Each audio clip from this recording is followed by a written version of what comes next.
श्री परमात्मने नमः। प्रकरण 10। अपने गुरु श्री युक्तेश्वर जी से मेरी भेंट। ईश्वर में श्रद्धा कोई चमत्कार कर सकती है। केवल एक को छोड़कर अध्ययन के बिना परीक्षाओं में उत्तीर्ण होना।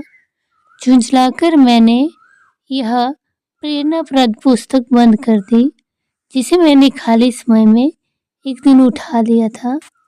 लेखक का यह अपवाद कथन उसकी ईश्वर में श्रद्धा का पूर्ण अभाव दर्शाता है। मैंने सोचा, बेचारा रात रात भर पढ़ाई करने में उसे अत्यधिक विश्वास है। मैंने पिताजी को वचन दे रखा था कि मैं अपनी हाई स्कूल की पढ़ाई पूर्ण करूंगा। मैं परिश्रमी विद्यार्थी होने का दावा नहीं कर सकता। महीने पर महीने बीतते गए थे, पर मैं क्लासरूम में कम और कोलकाता के स्नान घाटों के आसपास सुनसान जगहों पर अधिक होता था। उन घाटों के पास थे शमशान, जो रातों में और भी अधिक भयावह बन जाते थे। योगी को अत्यंत आकर्षित करते हैं। जिसे अमर तत्व की खोज करनी हो, उसे कतिपय अनलकृत नरपालों को देखकर विचलित नहीं होना चाहिए। विभिन्न प्रकार की अस्थियों से व्याप्त उस विषादालय में मानवीय अपूर्णता उजागर होती है। इस प्रकार मेरा रात्रि जागरण विद्यार्थियों के रात्रि जागरण से भिन्न प्रकार का था। हिंदू हाई स्कूल की वार्षिक परीक्षा का सप्ताह तेजी से निकट आ रहा था।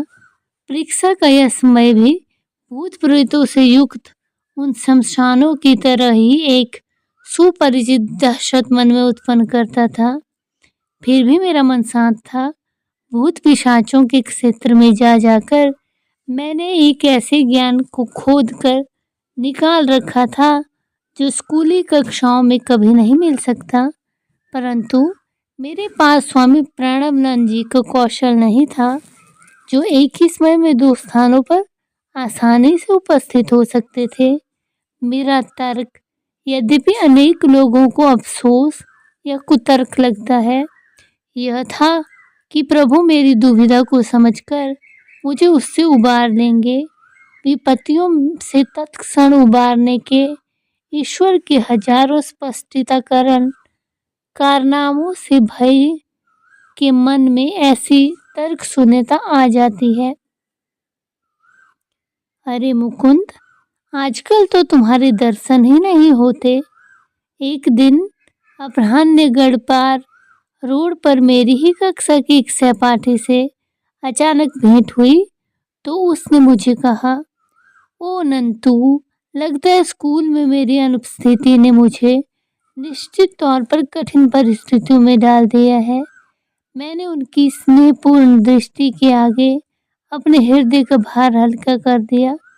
नंतू, जो एक तीक्ष्ण बुद्धि का छात्र था, दिल खोल कर हंसने लगा। आखिर मेरी परिस्थिति भी हास्यजनक ही थी। वार्षिक परीक्षा के लिए तो तुम बिल्कुल भी तैयार नहीं हो, उसने कहा। लगता है अब मुझे ही तुम्हारी सहायता करनी होगी। नंतू के सहज सरल शब्द दैवी आश्वासन बनकर मेरे कानों में उतरे। तत्परता के साथ मैं उसके घर गया। परीक्षा में जिन प्रश्नों के पूछे जाने की संभावना उसे प्रतीत हो रही थी, उनके उत्तर उसने मुझे समझा दिए। ये प्रश्न ऐसे दाने हैं जो अनेक भोले भाले विद्यार्थियों को परीक्षा के जाल में फंसा लेंगे। मेरे उत्तरों को ठीक से याद करोगे तो तुम उस जाल से सही सलामत निकल जाओगे। जब मैं उसके घर से निकला तब काफी रात बीत चुकी थी।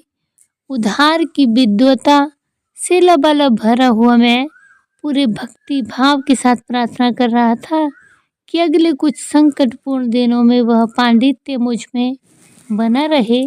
मुझे अपने विभिन्न विषयों में नंतू ने परीक्षा के लिए तैयार कर दिया था, परंतु समयाभाव के कारण संस्कृत भूल गया था। मैंने उत्कंठापूर्वक भगवान को इस भूल की याद दिला दी। अगले दिन प्रातः मैं चलते कदमों के लय पर अपना नया ज्ञान आत्मसात करता हुआ सैर कर रहा था। रास्ते के छोर पर पहुंचकर कोने पर स्थित खाली भूखंड की घास पात में से मैं चल पड़ा कि अचानक मेरी दृष्टि कुछ छपे हुए बिखरे हुए कागजों पर पड़ी।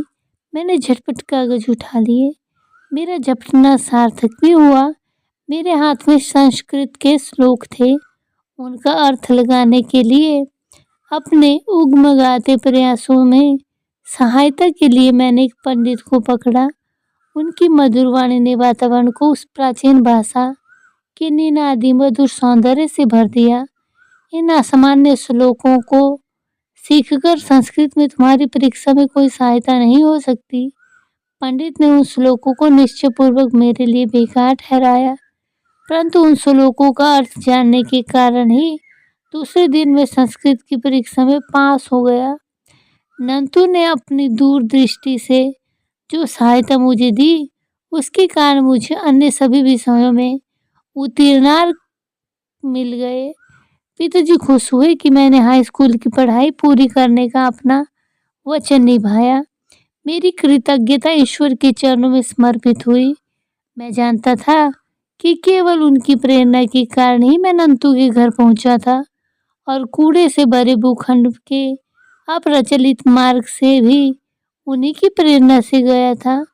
उन्होंने अपनी लीला करते हुए मुझे उबारने की अपनी यथासमय योजना की दोहरी अभिव्यक्ति प्रदर्शित की थी। निरर्थक मानकर रख दी हुई उस पुस्तक पर मेरी दृष्टि पड़ी, जिसके लेखक ने परीक्षा भवन में ईश्वर की महत्ता को अपर्याप्त माना था। मेरे मन में उठ रहे इस विचार पर मैं अपनी हंसी रोक नहीं पाया। यदि मैं इस लेखक को बता दूं कि मृत देहों के अवशेषों के बीच बैठकर ईश्वर का ध्यान करना हाई स्कूल की परीक्षा पास करने का सहज उपाय है, तो उसकी उलझनें और अधिक बढ़ जाएंगी।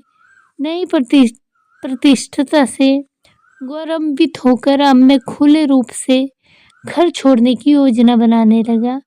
अपने एक समवयस्क मित्र जितेंद्र जमुदार के साथ वाराणसी के एक आश्रम श्री भारत धर्म महामंडल में जाकर रहने का और वहां आध्यात्मिक शिक्षा ग्रहण करने का मैंने निश्चय किया। अपने परिवार से वियोग की कल्पना एक दिन गहरा विषाद बनकर मुझ पर छा गई। माँ के स्वर्गवास के बाद मेरे दो छोटे भाइयों सानंद और विष्णु तथा सबसे छोटी बहन थामो के लिए एक विशेष रूप से मेरा प्रेम तीव्र हो गया था। मैं शीघ्रतापूर्वक अपने एकांत स्थान उस छोटी सी अटारी में जा पहुंचा, जो मेरी आकुल साधना के अनेकानेक प्रसंगों की साक्षी थी। 2 घंटों के अश्रुपात के बाद मैंने अपने में एक अपूर्व परिवर्तन अनुभव किया, जैसे किसी चमत्कारी परिष्कारक तत्व से मेरा अनंत धुलकर एकदम साफ हो गया हो। सारी आसक्ति हवा हो गई। मित्रों के मित्र ईश्वर की खोज करने का मेरा निश्चय और भी दृढ़ हो गया। मैं तुमसे आखिरी बार अनुरोध करता हूँ। मैं पिताजी के समक्ष उनका आशीर्वाद लेने के लिए खड़ा था। तब उन्होंने मर्माहत होकर कहा, मेरा और अपने शोकाकुल भाई बहनों का त्याग मत करो। पूज्य पिताजी, मैं आपके प्रति अपने प्रेम को किन शब्दों में व्यक्त कर सकता हूँ, परंतु उस परम पिता के लिए मेरा प्रेम उससे भी बढ़कर है, जिसने मुझे इस लोक में आप जैसे आदर्श पिता को प्रदान किया। मुझे जाने दीजिए, ताकि मैं किसी दिन अधिक के दिव्य ज्ञान के साथ आपके पास लौट सकूं। पिताजी की अनिच्छापूर्वक स्वीकृति के साथ मैं वाराणसी के आश्रम में पहले ही पहुंच चुके जितेंद्र के साथ होने के लिए निकल पड़ा। वहां पहुंचने पर आश्रम की युवा अधिपति स्वामी दयानंद जी ने हृदयपूर्वक मेरा स्वागत किया। लंबे छरहर बदन के चिंतनशील मुखाकृति वाले स्वामी जी के प्रति मेरे मन में अनुकूल धारणा उत्पन्न हुई। उनकी गौर वर्ण मुखाकृति पर बुद्ध समान भाव था। मुझे यह देखकर खुशी हुई कि मेरे इस नए घर में भी एक अटारी थी। भोर और प्रातःकाल के समय मैं यही व्यतीत करने लगा। आश्रम वासियों को ध्यान व्यास का अत्यल्प ज्ञान था, अतः उनका विचार था कि मुझे अपना सारसमय आश्रम के प्रबंधनात्मक कार्यों में लगाना चाहिए। अपराह्न उनके कार्यकाल में जो काम करता था उसके लिए वे मेरी सराहना करते थे। ईश्वर को इतने जल्दी पकड़ने का प्रयास मत करो। एक दिन मैं भोर में अटारी की ओर जा रहा था, तब एक आश्रमवासी ने मेरा उपहास किया। मैं दयानंद जी के पास गया जो गंगा का दृश्य प्रस्तुत करने वाले अपने छोटे से कक्ष में व्यस्त थे। स्वामी जी, मेरी समझ में नहीं आ रहा कि यहाँ मुझसे क्या अपेक्षा की जाती है। मुझे ईश्वर की प्रत्यक्ष अनुभूति की जिज्ञासा है। ईश्वर के अतिरिक्त मैं किसी और चीज से संतुष्ट नहीं हो सकता, न अच्छे कार्यों के लिए उनके साथ जुड़ने से, न उनके सिद्धांत से, और न ही उन्हें करने से। गेरुआ वस्त्रधारी स्वामी जी ने स्नेहपूर्वक मेरा कंधा थपथपाया। निकट ही खड़े हुए शिष्यों को नकली फटकार का ढोंग रचाते हुए उन्होंने डांटा, मुकुंद को परेशान मत करो, हमारे तौर तरीके वह सीख लेगा। मैंने शिष्टतापूर्वक अपना संदेह भीतर ही दबा लिया। शिष्यगण कक्ष से बाहर चले गए। डांट का उन पर कोई प्रभाव दृष्टिगोचर नहीं हो रहा था। दयानंद जी को अब मुझसे कुछ कहना था। मुकुंद, मैं देख रहा हूँ कि तुम्हारे पिताजी तुम्हें नियमित रूप से पैसा भेजते हैं, और पैसा उन्हें लौटा दो। यहाँ तुम्हें किसी पैसे की आवश्यकता नहीं। यहाँ तुम्हारे नियम पालन में दूसरी बात भोजन से संबंधित है। तुम कितने ही भूखे क्यों ना हो, उसके विषय में कभी किसी से मत कहो। मेरी आंखों में क्षुधार्तता प्रकट हो रही थी या नहीं मैं नहीं जानता, लेकिन इतना अवश्य जानता था कि मुझे भूख लगी हुई थी। आश्रम में दिन के प्रथम भोजन का नियत समय 12 बजे का था। अपने घर में प्रातः 9 बजे ही भरपेट नाश्ता करने का मैं आदी था। 3 घंटों का यह अंतर मुझे दिन पर दिन अधिक लंबा प्रतीत होने लगा। कोलकाता के भी दिन अब चले गए थे, जब 10 मिनट की देरी के लिए भी मैं रसोई पर बरस पड़ता था। अब मैं अपनी भूख को नियंत्रित करने की चेष्टा करने लगा। मैंने 24 घंटे का उपवास पूरा किया। दुगने चाव और उत्कंठा के साथ मैं दूसरे दिन के मध्याह्न की प्रतीक्षा करने लगा। दयानंद जी की ट्रेन विलंब से चल रही थी। उनके आने तक भोजन नहीं होगा। जितेंद्र ने आकर यह दारुण वार्ता मुझे बताई। 2 सप्ताहों तक बाहर रहे स्वामी जी से स्व के स्वागत सम्मान में अनेक स्वादिष्ट व्यंजन बनाकर तैयार रखे हुए हैं। उनकी भूख बढ़ाने वाली सुगंध से वातावरण भर गया था। निगलने के लिए और कुछ भी न मिल पाने पर अब मैं बीते हुए काल के उपवास के दम के अतिरिक्त और निगल ही क्या सकता था। हे प्रभु, कुछ ऐसा करो कि ट्रेन जल्दी आ जाए। मैंने सोचा, किसी के पास भूख का जिक्र न करने की जो निषेधाज्ञा दयानंद जी ने मुझे दे रखी है, उसमें वैसे ही वह परमदाता तो शामिल नहीं होगा, परंतु उस परमदाता का ध्यान भी उस समय नहीं कहीं और था। घड़ी मंथर गति से घंटों पर घंटे दर्शाती गई। जब हमारे प्रमुख महाराज ने मुख्य द्वार में प्रवेश किया, तब अंधेरा छा रहा था। मैंने आनंदातिरेक के साथ उनका अभिवादन किया। दयानंद अब स्नान करेंगे, तत्पश्चात ध्यान करेंगे और तब जाकर भोजन परोसा जाएगा। जितेंद्र किसी अपशकुन सूचक पक्षी की तरह फिर से मेरे पास आ गया। मैं लगभग गिरने जैसा हो गया। निराहार रहना मेरे युवा उदर के लिए नया अनुभव था। पेट में पड़ने वाले चूहे अब उसे कुतरने लग गए थे और पूरी पेट की पूरी शक्ति के साथ विद्रोह कर रहा था। दुर्भिक्ष पीड़िता के जो चित्र मैंने देखे थे, वे प्रेम आत्माओं की तरह मेरे सामने से गुजरने लगे। दुर्भिक्ष में वाराणसी की अगली मृत्यु अब किसी भी क्षण इसी आश्रम में होने वाली है, मैं सोच रहा था। स्वाभाविक मृत्यु 9 बजे टल गई। खाने को बुलावा जैसे साक्षात स्वर्गीय भोज का निमंत्रण बनकर आया। उस राज का भोजन मेरी स्मृति में जीवन के सबसे सार्थक अवसरों में से एक बनकर स्पष्ट रूप में बैठ गया है। भोजन में प्रगाढ़ तल्लीनता भी मुझे यह देखने से नहीं रोक पाई कि दयानंद जी का मन खाने में नहीं था। वे स्पष्टतया मेरी स्थूल सुखानुभूतियों के ऊपर थे। स्वामी जी, क्या आपको भूख नहीं लग रही थी?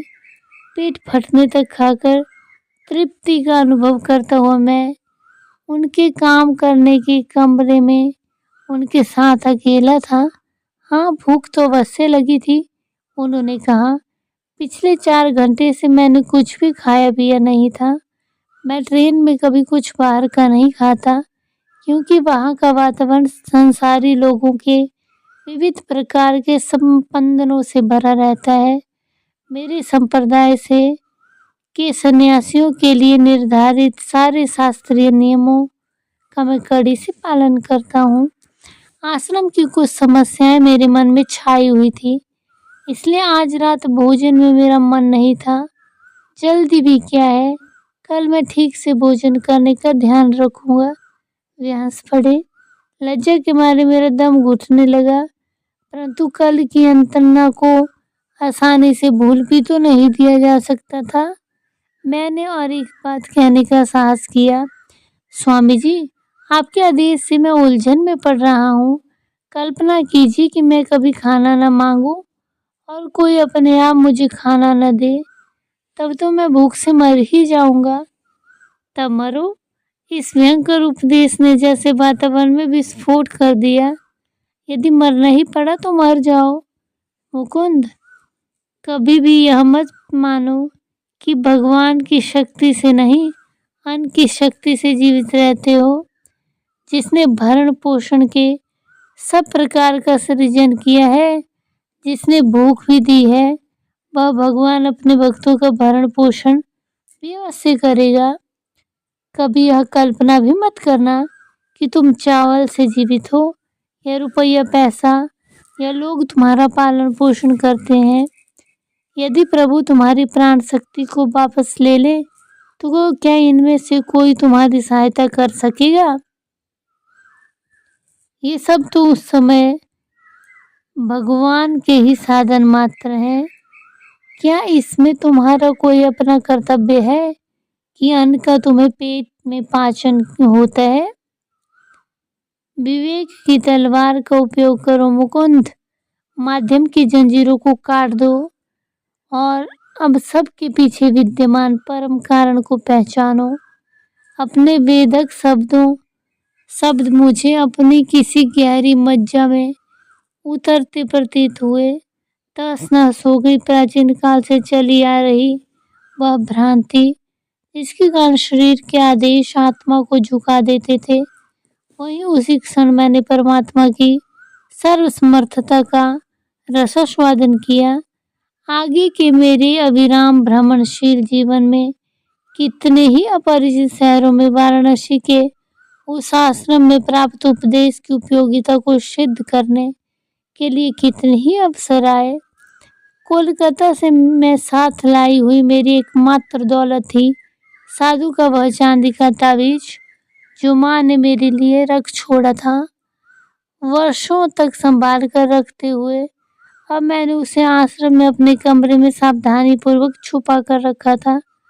ताबीज रूपी प्रमाण को देखकर मुझे होने वाले आनंद को फिर से ताजा करने के लिए मैंने एक दिन प्रातः उस बंद डिब्बे को खोला।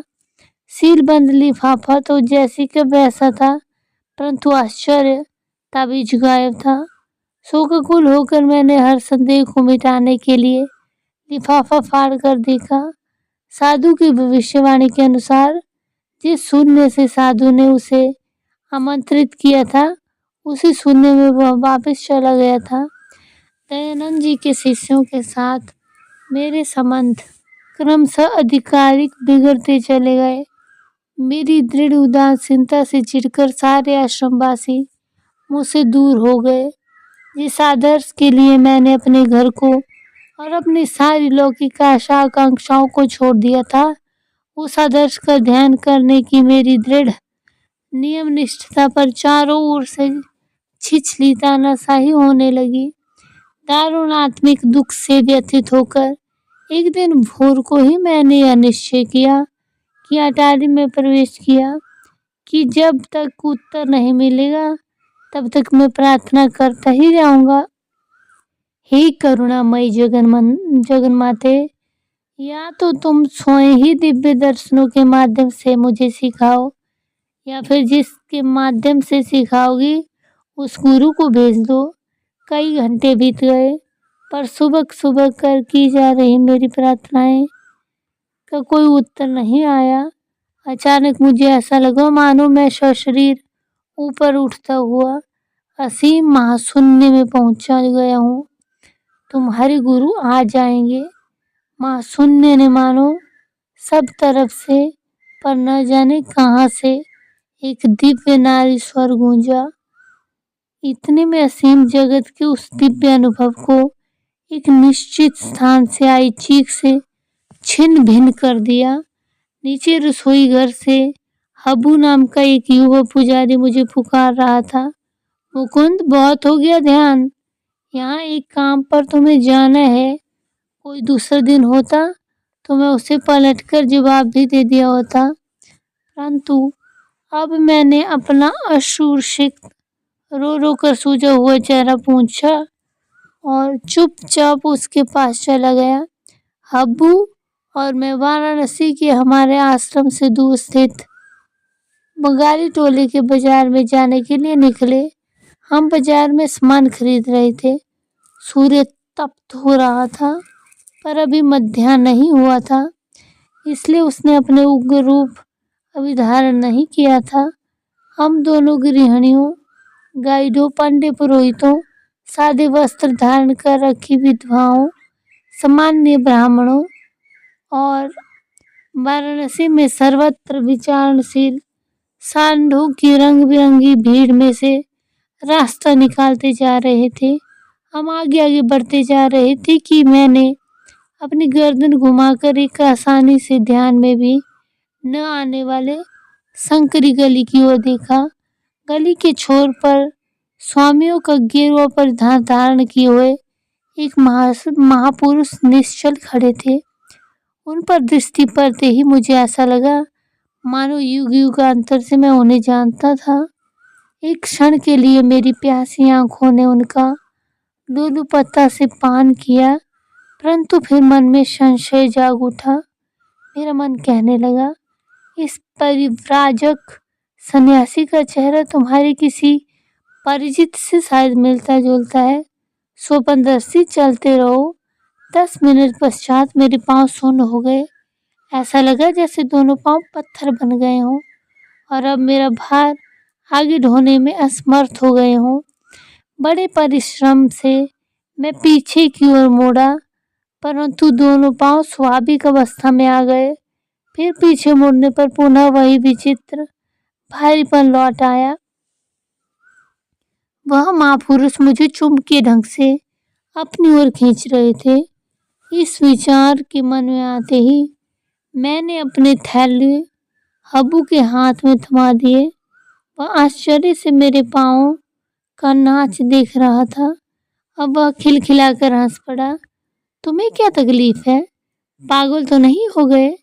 मैंने मन में तुमुल मचा रही भावना के कारण मैंने कोई उत्तर नहीं दिया, चुपचाप तेजी से चल दिया। मैं ऐसे वापस चला जैसे मुझे पंख लग गए हों और मैं शीघ्र ही उस गली में जा पहुंचा। उस ओर दृष्टि उठाते ही मैंने देखा वह शांत मूर्ति स्थिर दृष्टि से मेरी ही दिशा में देख रही थी।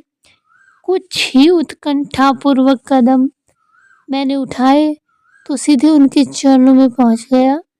गुरुदेव, यह दिव्य चेहरा वही था जिसे मैंने 1000 बार दिव्य दर्शनों में देखा था। नुकीली दाढ़ी, और लहराते केशों से सज्जित सिंह के समान मस्तक में स्थित उन 7 तेजस्वी नेत्रों ने प्राय मेरे रात्रिकालीन विशृंखल ध्यान और धुंधलेपन से ऐसे झांक कर देखा था जैसे उनमें कोई आश्वासन झलक रहा हो जिसे मैं पूरी तरह समझ नहीं पाता था। ओ मेरे प्रिय, तुम मेरे पास आ गए। आनंद कंपित स्वर में मेरे गुरु बंगाली भाषा में बार बार कह रहे थे, कितने वर्षों से मैं तुम्हारी प्रतीक्षा कर रहा था। निःशब्दता की एकता में हम दोनों एक हो गए। शब्दों का प्रयोजन निकृष्टतम प्रतीत होने लगा।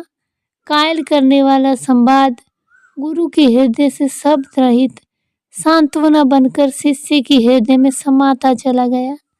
अपने अंतर्मन में मैं निर्विवाद रूप से जान गया था कि मेरे गुरु ईश्वर को जानते हैं और मुझे ईश्वर तक पहुंचा सकते हैं।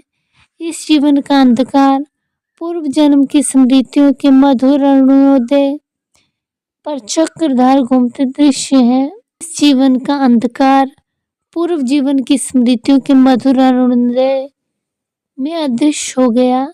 रोमांचक समय भूत वर्तमान और भविष्य काल चक्र पर चक्राकार घूमते दृश्य हैं। सूर्य इन पवित्र चरणों से मुझे पहली बार नहीं देख रहा था। मेरा हाथ पकड़कर मेरे गुरु मुझे काशी के राणा महल क्षेत्र में स्थित अपने डेरे पे ले गए। उनका बलवान शरीर दृढ़ कदमों के आगे बढ़ता था। इस समय उनकी आयु लगभग 55 वर्ष की थी, परंतु उनकी लंबी और सीधी देह में युवकों की सी चपलता और कार्यक्षमता थी। उनकी काली विशाल सुंदर आंखों में अथाह ज्ञान का तेज था। हल्के से घुंघराले केस उनके रौबीले मुख को सौम्यता प्रदान कर रहे थे। उनमें शक्ति और सौम्यता का सूक्ष्म संगम था। जब गंगा किनारे स्थित एक मकान की पत्थर से बनी बालकनी, जहाँ से गंगा साफ दिखाई देती थी, की ओर हम चले जा रहे थे, तब उन्होंने प्यार से कहा, मैं अपने आश्रम और जो भी मेरा है सब तुम्हें दे दूंगा। गुरुदेव, मैं केवल ज्ञान और ईश्वर प्राप्ति के लिए आपके पास आया हूँ। मुझे आपका केवल वही गुप्त धन चाहिए। मेरे गुरु ने जब पुनः बोलने के लिए मुंह खोला, तब तक संध्या आलोक की धूमिलता आधी उतर आई थी। उनकी आंखों में अथाह स्नेह झलक रहा था। मैं तुम्हें अपना निस्वार्थ प्रेम प्रदान करता हूँ। अमूल्य शब्द मेरे कानों में दोबारा उनके प्रेम का यह रस पकड़ने तक 1/4 शताब्दी बीत गई। उनके होंठ भावोत्कटा प्रकट करने में अनभिज्ञ थे। उनके सागर समान विशाल हृदय को मौन प्रिय था।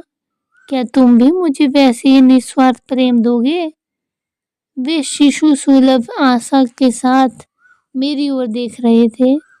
मैं आपसे सदा सर्वदा के लिए प्रेम करूंगा गुरुदेव। साधारण प्रेम स्वार्थी होता है। उसका मूल कामनाओं और तृप्तियों की दलदल में स्थित होता है। दिव्य प्रेम में कोई शर्त नहीं होती, कोई सीमा नहीं होती, कोई परिवर्तन नहीं होता। शुद्ध प्रेम के स्तंभकारी स्पर्श से मानवीय हृदय में नित्य होने वाले परिवर्तन सदा के लिए रुक जाते हैं। विनम्रता पूर्वक उन्होंने आगे कहा, यदि कभी भी तुम मुझे ईश्वर प्राप्ति की आस्था से गिरता देखो, तो वचन दो कि तुम मेरा सिर अपनी गोद में लेकर मुझे उस प्रियतम प्रभु के पास लौटा लाने में मेरी सहायता करोगे जिसे हम दोनों पूजते हैं। फैलते हुए अंधकार में वे उठकर खड़े हुए और मुझे अंदर के एक कमरे में ले गए। हम आम और बादाम की कुछ मिठाइयाँ खाने लगे। साथ साथ वार्तालाप चल रहा था। अपने वार्तालाप में उन्होंने बिना किसी आलोचनात्मक रुख के सहस्वभाव से मेरे स्वभाव का गहरा ज्ञान व्यक्त किया। उनकी अंतर्जात विनम्रता और अगाध प्रेम के प्रताप को देखकर मैं विस्मय विभोर हो गया। अपने तावीज़ के लिए दुख मत करो, उसका उद्देश्य पूरा हो चुका है। किसी दैवी दर्पण की भांति मेरे गुरु ने स्पष्टतया मेरे संपूर्ण जीवन के प्रतिबिंब को देख लिया था। गुरुदेव, आपकी उपस्थिति की जीवंत सच्चाई का आनंद किसी भी प्रतीक से बढ़कर है। जहाँ तक आश्रम में तुम्हारी दुखद परिस्थिति का संबंध है, तो उसमें परिवर्तन का समय आ गया है। मैंने अपने जीवन का कोई भी उल्लेख नहीं किया है। उसका कोई भी उल्लेख अब निरर्थक प्रतीत हो रहा है।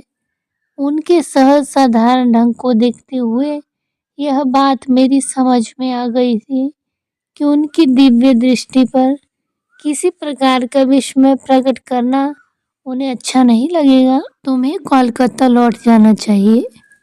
मानव जाति के प्रति अपने प्रेम से अपने रिश्तेदारों से ही क्यों वंचित करो। उनके सुझाव से मैं निराश हो गया। मेरे परिवार के घर लौट आने का अनुरोध करने वाले अनेक पत्रों की मैं उपेक्षा करता रहा था। तब भी परिजन मेरे लौटने की भविष्यवाणी कर रहे थे। अनंत ने तो कहा था, इस पक्षी शावक को आध्यात्मिक आकाश में उड़ लेने दो।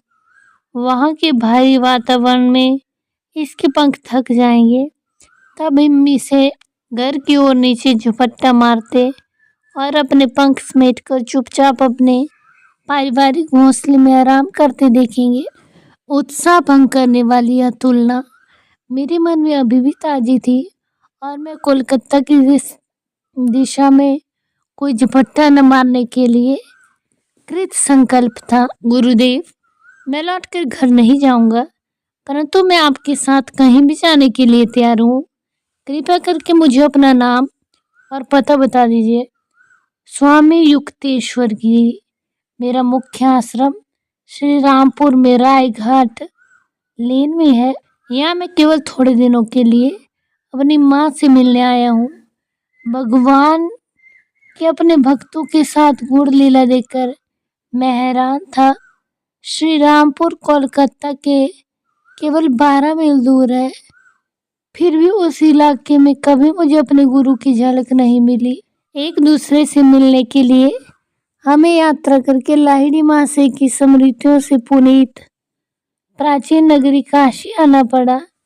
इस नगरी की धरती को बुद्ध, शंकराचार्य और अनेकानेक योगियों का अवतार की चरण रज से भी पवित्र किया गया है। तुम 4 सप्ताहों में मेरे पास आ जाओगे। युक्तेश्वर के स्वर में पहली बार कठोरता आ गई थी।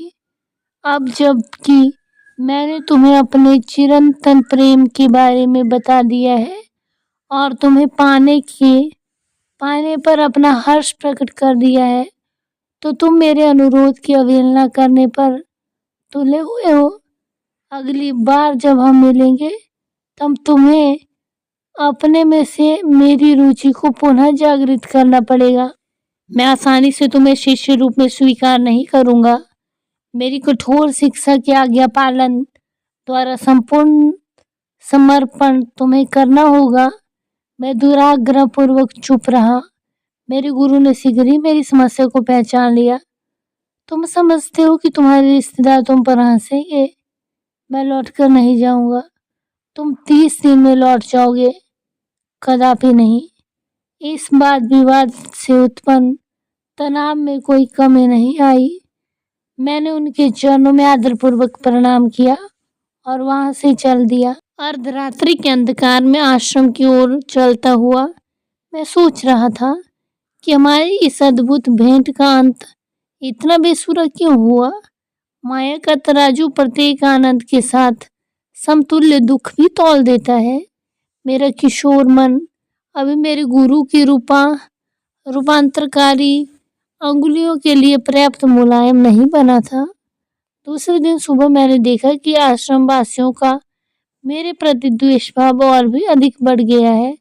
वे नित्य अशिष्टताओं से मुझे दिन भर सताने लगे। 3 सप्ताह इस प्रकार बीत गए।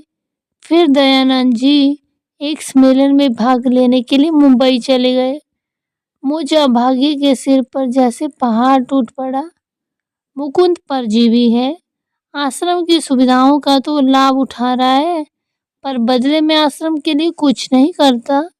एक दिन मुझ पर चल रही यह टीका टिप्पणी मेरे कानों में पड़ी, तो पहली बार मुझे खेद हुआ कि मैंने सारा पैसा पिताजी को वापस भेज दिया, देने के आदेश को मान लिया था। भारी हृदय से मैं अपने एकमात्र मित्र जितेंद्र के पास जा पहुंचा। मैं आश्रम छोड़ के जा रहा हूँ। जब दयानंद जी लौट आए तो उनके चरणों में मेरा प्रणाम कहकर मेरी ओर से क्षमा मांग लेना। मैं भी आश्रम छोड़ के आ रहा हूँ। यहाँ मेरे ध्यान करने के प्रयासों पर प्रतिक्रिया का हाल भी तुम्हारे ही जैसा है, जितेंद्र निश्चयपूर्वक बोल रहा था। मैं एक ईश्वर प्राप्त संत से मिलना हूँ। चलो हम उनके पास श्री रामपुर चलते हैं। और इस प्रकार पक्षी कोलकाता के संकटजनक रूप में निकट नीचे झपटने की तैयारी कर रहा था। इस प्रकार प्रकरण 10 समाप्त होता है। ओम श्री परमात्मने नमः।